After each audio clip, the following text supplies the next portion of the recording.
Primera pregunta importante. ¿Quién me puede decir, por favor, qué es calidad?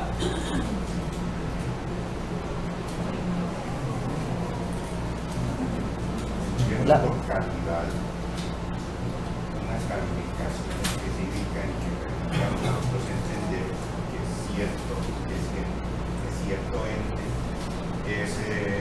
tiene valor. Okay. ¿Alguien más? Dime. Es un conjunto de características y atributos de un producto o servicio que lo hacen aceptable según los criterios. Muy bien. La norma ISO 9000 2015 dice que calidad es la correlación entre unos requisitos, exacto, y unas características aplicables a un producto o un servicio. Cuando hablamos de requisitos, los requisitos son un conjunto de necesidades y expectativas implícitas u obligatorias definidas por el cliente, por el mercado o por cualquier grupo de interés, cualquier parte interesada. ¿Entendemos qué es una parte interesada? ¿Qué es la parte interesada? ¿Qué son las partes interesadas? Puede ser la parte del cliente, puede ser proveedores, socios, accionistas, el gobierno. Ok.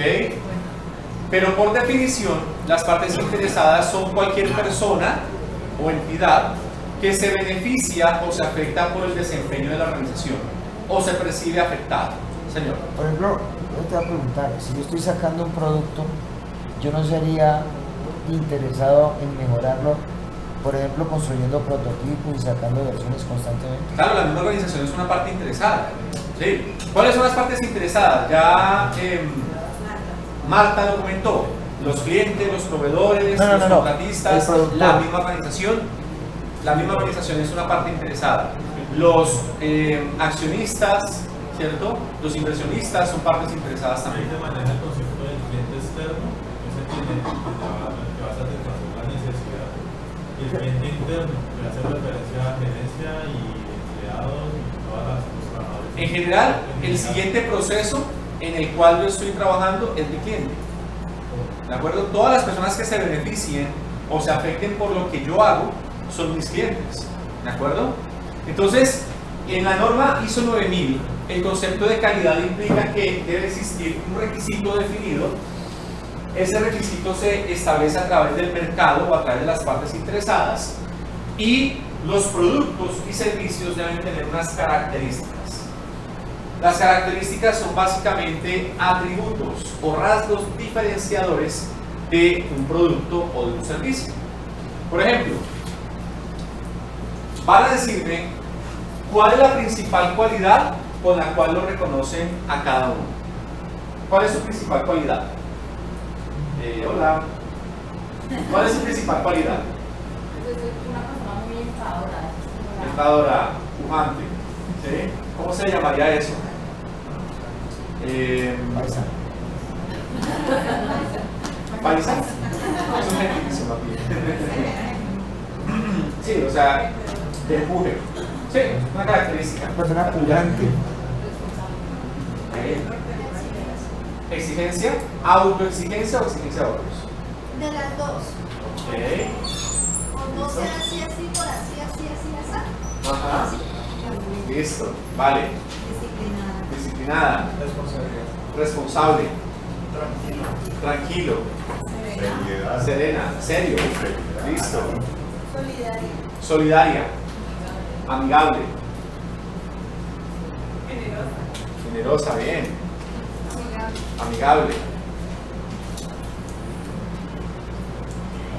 Amigable, ok. Comprometida. Humilde. Comprometida. Ok. Dedicada. Emprendedor. Experimentado. Experimentado. Ok. Wow. Ok. Por mi lado, yo soy muy persistente, muy disciplinado en lo que busco lograr. ¿Sí? Así como las personas, los seres humanos, tenemos unas características que nos diferencian, los productos también tienen características diferenciadoras. Las características se clasifican en dos tipos: características básicas que son las mínimas con las cuales deben contar para poder competir en un mercado, y las características diferenciadoras.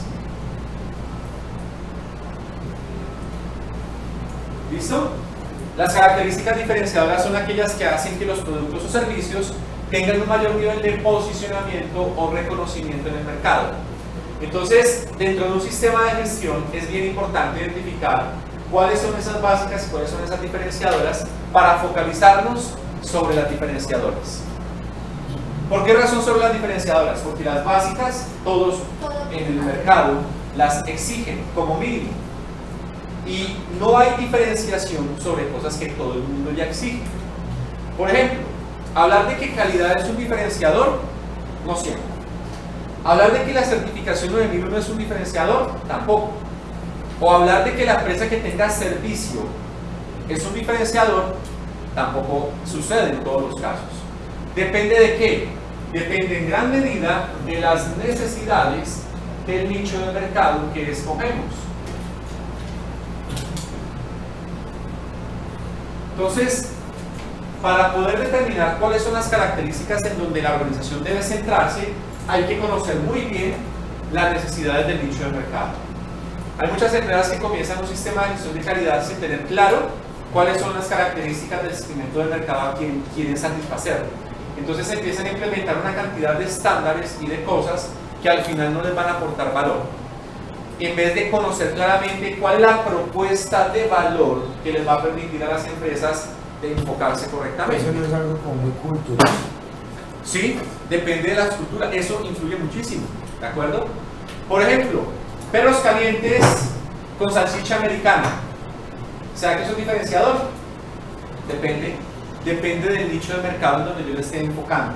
Si estoy hablando de un nicho de mercado en donde estén acostumbrados a la salchicha de esa rojita, creo que puede ser un diferenciador.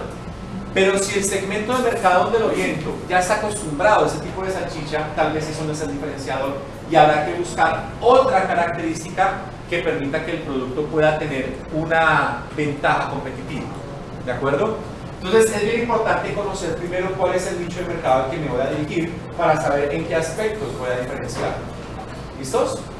Ahora, resulta que esas características diferenciadoras que le colocamos a un producto o servicio dependen en gran medida de lo que llamamos la promesa de valor de la empresa.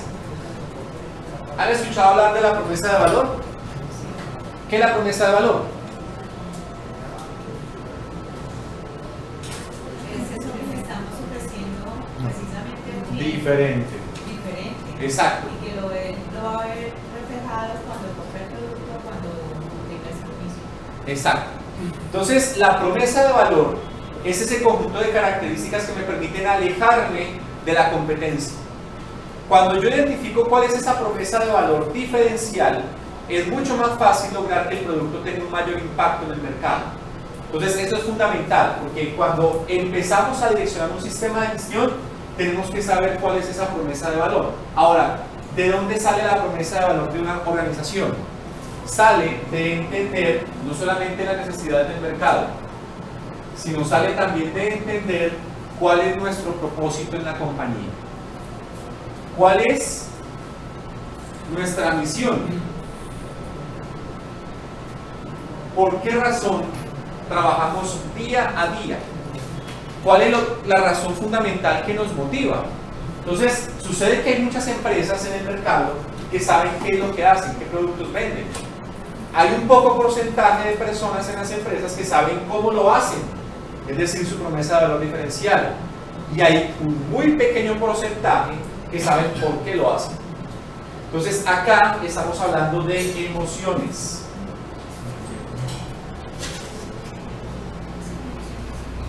Un ejemplo muy sencillo. Compramos un carro y el carro es una vagoneta de 1.600 centímetros cúbicos y 5 puestos. Esa es una característica básica. Ahora, ¿cuál es la promesa de valor? La promesa de valor es que el carro genera mayor rendimiento que el promedio en el mercado. ¿De acuerdo? Pero ¿por qué me interesa esa promesa de valor? Resulta que mi familia se compone de niños, esposa, esposo, y lo que yo quiero es poder visitar toda Colombia, conocer diferentes regiones y lo más importante, vivir momentos especiales con mi familia, memorables. Señor. Promesa de valor, entonces yo lo entiendo como una cualidad. Un conjunto de cualidades que tiene la organización que no son iguales al resto de la competencia. ¿De acuerdo? Por eso les preguntaba cuál es su característica o cualidad personal, porque eso es lo que los diferencia de los demás. Ahora, en esto es muy importante ser como el ejemplo de las vacas púrpuras y las vacas blancas. ¿Sí lo han escuchado? ¿Sí? ¿No? Ok.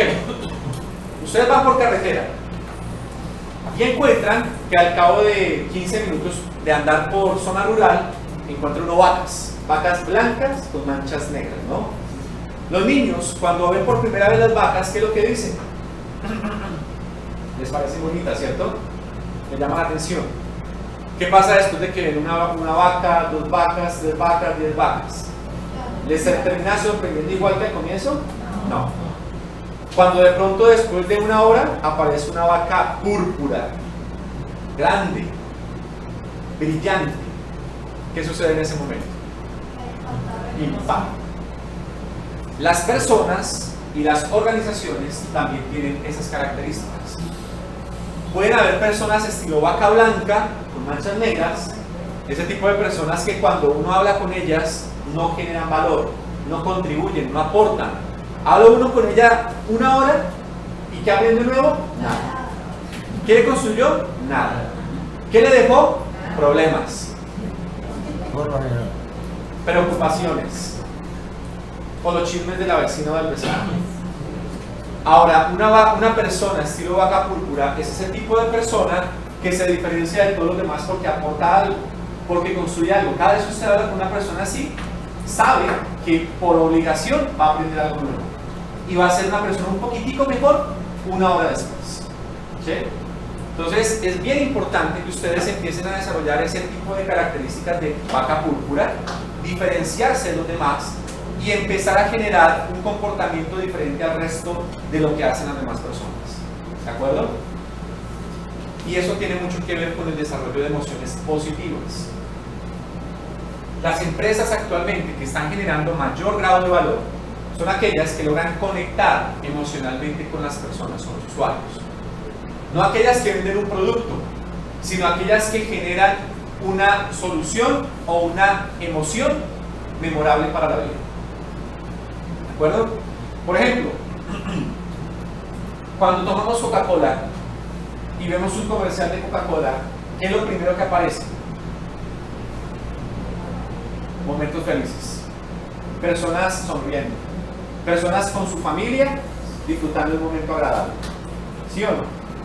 Cuando compramos una botella de Coca-Cola, automáticamente vienen esas imágenes porque se han encargado de hacernos entender que no están comprando un producto, están comprando una emoción.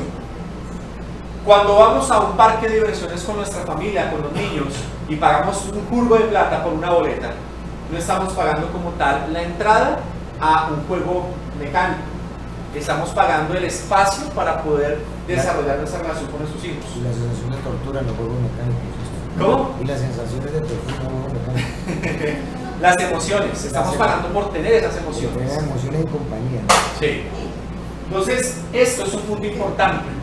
Cuando una empresa no tiene claro esto, empieza a vender productos. No, empieza, como decíamos en la conferencia esta tarde, venderle a la gente, no a la mente. Entonces, eso es fundamental porque resulta que ahora, en el sistema de gestión, un elemento inicial de entrada es el direccionamiento estratégico. Bueno, pero una pregunta, ¿cómo se hace siempre para mantener ese margen de estar estableciendo un producto siempre emocional?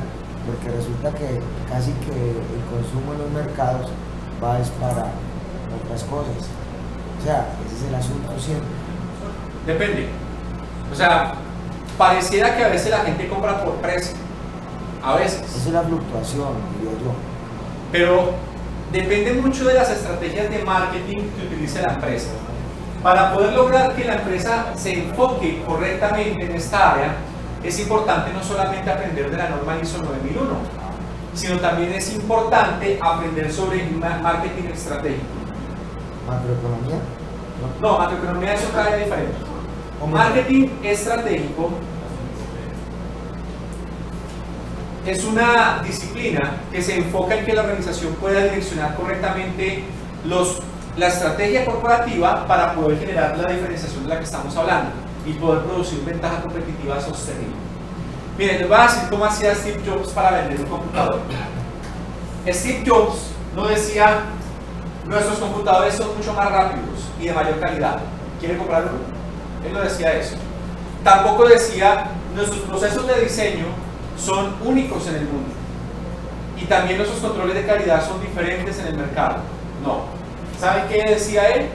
Él utilizaba un mensaje supremamente emocional y era algo así como, creemos en desafiar el status quo, creemos en cambiar la forma como pensamos y como diseñamos nuestra vida, creemos en modificar la realidad.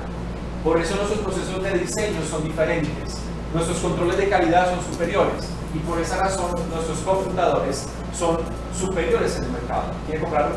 Pero es una estructura, una cadena. Es una estructura. ¿Qué pasa? Cuando llegamos a las emociones, estamos llegándole directamente a una zona del cerebro que se llama cerebro límbico. Conecta directamente. Y eso no todas las empresas lo saben, entonces cuando empiezan a implementar un sistema de gestión, lo empiezan es por acá y por acá. Grave error, porque terminamos implementando una serie de estándares y de controles operacionales que sí, puede que sean eficaces en términos de cumplir unos requisitos básicos, pero aportarán valor realmente, no siempre. Entonces ahí es donde ustedes empiezan a ver que las empresas emprenden una serie de procedimientos, formatos, registros, controles para cumplir lo que dice la norma. Y cuando después al final empezamos a analizar esos controles, no están ayudando a que la empresa pueda generar diferenciación en el mercado y por lo tanto ventaja competitiva, porque se partió al contrario. O sea, ese sería un error, no interpretar y aplicar bien eso. Claro, porque eso genera desgaste de recursos. O sea, imagínense ustedes una empresa que empiece a implementar un sistema de gestión sin un direccionamiento correcto, 6 meses, 1 año. Se certificó, perfecto. Certificarse así se puede, eso no tiene problema. Pero otra cosa distinta es que la organización sea diferente. Diferente en términos financieros, diferente en términos de mercado, diferente en cuanto a sus procesos y en cuanto a su gente. Y una cosa muy distinta es certificarse a ser una empresa distinta. Así como sucede en los títulos profesionales. Yo puedo estar titulado, pero soy un profesional diferente. ¿Soy un profesional tipo vaca blanca, manchas negras? ¿O soy un profesional tipo vaca blanca? ¿Sí? Y no lo digo por el título, sino por el ser. Entonces, eso es bien importante. Por esa razón, actualmente la norma, para poder definir este punto, se concentra en una parte que se llama contexto. Contexto de la organización.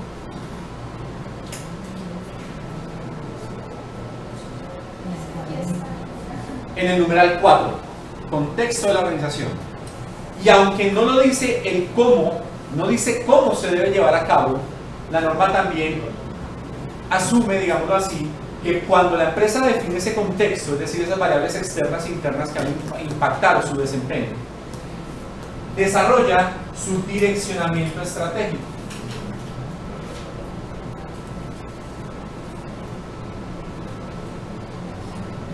Y ese direccionamiento es lo que permite establecer las acciones de marketing estratégico, la definición del propósito, la promesa de valor, las características diferenciales que respondan a las necesidades del mercado para poder generar diferenciación o lo que llamamos ventaja competitiva sostenible. ¿Eso es lo que hace Jobs? Sí. ¿Ves? Pero mira, yo te pregunto, pero esos proyectos que hizo Jobs para poder colocar sostenibles nuevos productos tomaron tiempo. Sí, eso no fue fácil. Claro, totalmente. Y tuvo varios fracasos. Bueno, no fracasos, resultados no deseados. Hierros. ¿Cómo? Hierros. Sí. Sí. Ah, bueno, un paréntesis chiquitico. De aquí en adelante, vamos a dejar de utilizar la palabra fracaso. Los fracasos no existen. Hierro. Existen resultados no deseados. ¿De acuerdo? Existen resultados no deseados. Resultados que nos permiten aprender para hacer las cosas diferentes en la próxima oportunidad. Errores de corregir. Ok, entonces esto es bien importante porque en la norma, inclusive en la norma ISO 9004, se dice que las organizaciones deberían buscar éxito sostenible.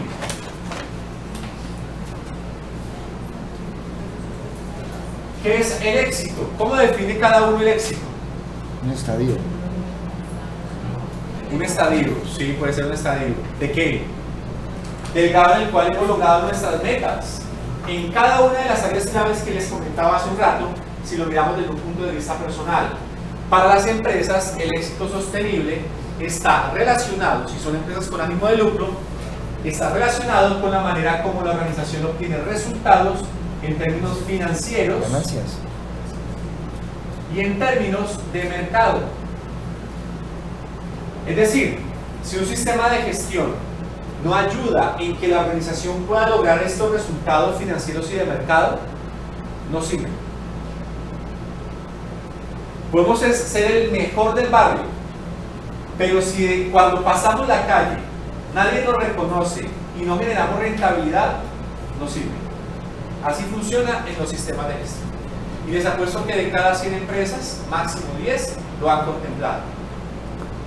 Entonces, el mensaje central en esta primera parte es, desde el punto de vista de ISO 9001, en la nueva versión, el propósito no es solamente entregar productos que cumplan unas características. No. El propósito es generar satisfacción al cliente para poder generar adicionalmente éxito sostenible. ¿De acuerdo? Y ese éxito sostenible se da cuando desarrollamos toda esta estructura dentro de la compañía. ¿Sí me dice entender hasta acá? Ahora, para poder tratar todos estos temas, en la norma ISO 9001 se considera lo siguiente.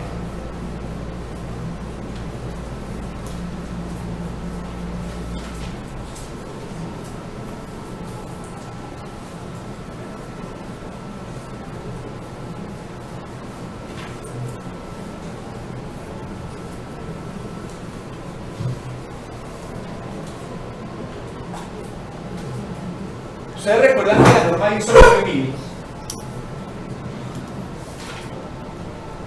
o más bien la familia ISO 9000, es un conjunto de normas que se compone básicamente de 3 especificaciones que son ISO 9000, versión 2015, que habla acerca de qué? Fundamentos y vocabulario para los sistemas de gestión.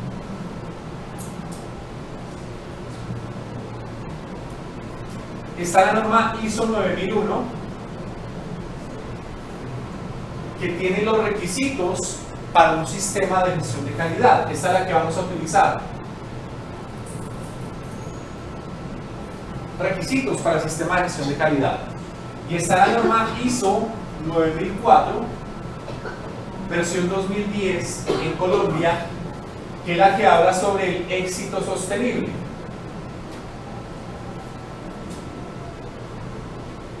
Entonces, el propósito fundamental de la norma ISO 9001, la de requisitos, es ayudar a que la organización pueda mejorar su desempeño y pueda aumentar la satisfacción del cliente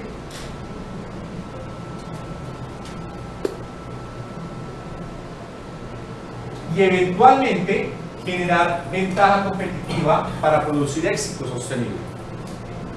¿Listo? ¿A través de qué? A través del cumplimiento de requisitos de las diferentes partes interesadas. ¿Claros hasta ahí? Eso es lo que hace actualmente ISO 9001.